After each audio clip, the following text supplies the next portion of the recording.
الرحمن 24:25 أعوذ بالله من الشيطان الرجيم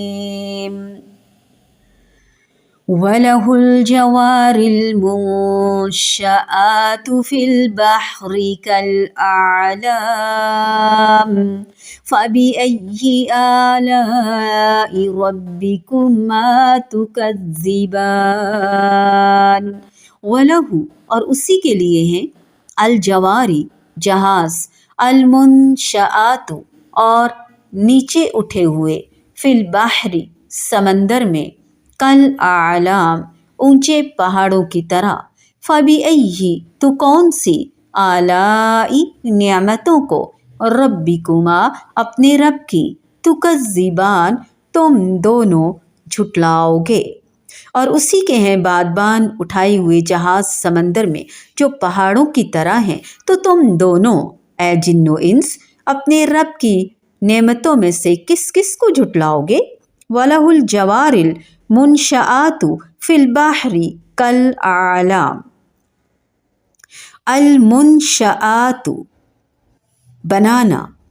مفعول پہاڑوں جیسے لمبے چوڑے اور کئی منزلہ اونچے بحری جہاز جو بنائے گئے ہیں اس میں بحری جہاز بنانے کا طریقہ سکھانے کی نعمت بھی اور اس کی یاد دہانی بھی ہے کہ اللہ رب العزت کے سکھانے سے انسان چھوٹے چھوٹے ٹکڑے جوڑتے ہوئے کتنا بڑا بحری جہاز بنا لیتا ہے المنشآت ایک اور معنی بھی نقل فرمایا گیا مفسرین کی تفاسیر کی روشنی میں کہ وہ جہاز جن کے بادبان اٹھائے ہوئے ہوں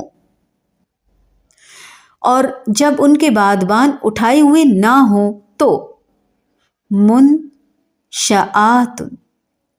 واضح رہے کہ انجن کی ایجاد سے پہلے بحری جہازوں کا سفر موافق ہواؤں کے ذریعے سے ہوتا تھا چنانچہ اونچے اونچے ستونوں کے ساتھ کپڑے باندھ دیے جاتے ہوا انہیں دھکیلتی ہوئی منزل مقصود پر پہنچا دیتی انہیں بادبان کہا جاتا باد ہوا کو کہتے ہیں اگر کہیں رکنا مقصود ہوتا تو وہ کپڑے اکٹھے کر دیے جاتے اسے بادبان گرانا کہا جاتا اس معنی کے لحاظ سے بحری جہازوں پر اللہ تعالیٰ کی ایک اور نعمت کا ذکر ہے جس کی تفاصیل سورۃ الشعراء کی 33 میں بھی ہم پڑھ چکے ہیں فرمایا وَلَهُ الْجَوَارِ لہو کو پہلے لانے سے تخصیص پیدا ہو گئی کہ یہ جہاز ان کے بنانے کا طریقہ سکھانا ہزاروں ٹن وزنی ہونے کے باوجود انہیں سمندر کے سینے پر قائم رکھنا جبکہ ایک سوئی بھی سمندر میں ڈالو تو وہ ڈوب جاتی ہے اور کہاں منوں ٹنوں وزن اٹھا کے یہ اتنے بڑے بڑے چٹانوں جیسے کئی منزلہ جہاز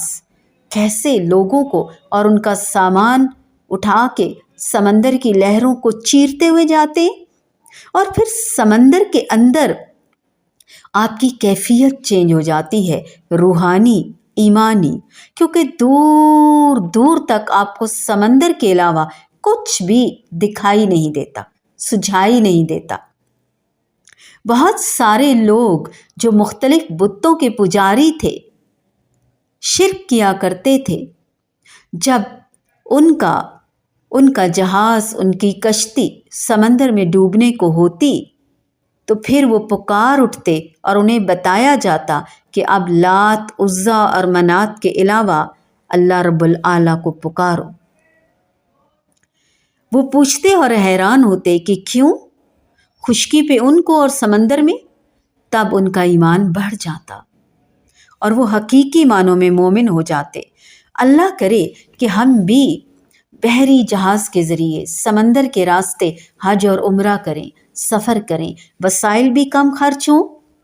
اور پھر اللہ کی یاد بھی زیادہ آئے اور کئی دنوں تک ہمیں سمندر کے علاوہ آسمان کے علاوہ کچھ بھی دکھائی نہ دے اور ہمیں رب کا قرب مل جائے اور ہم اللہ کے بہت قریب ہو جائیں ہمارا توکل بڑھ جائے ہمارا ایمان اور تقوی بڑھ جائے سمندر کے سینے پر اس جہاز کا قائم رہنا اور ڈوبنے نہ دینا اور لوگوں کو ان کے سامان کو دور دراز ملکوں تک پہنچانا صرف اور صرف اللہ تعالیٰ کا کام ہے، موافق ہوائیں چلا کر بھی اور غیر موافق ہوائیں چلا کر بھی۔ تندیے باد مخالف سے نہ گھبرا اے عقاب، یہ تو چلتی ہے تجھے اونچا اڑانے کے لیے۔ وَلَهُ الْجَوَارِ الْمُنشَآتُ فِي الْبَحْرِ كَالْأَعْلَامِ فَبِأَيِّ آلَاءِ رَبِّكُمَا تُكَذِّبَانِ۔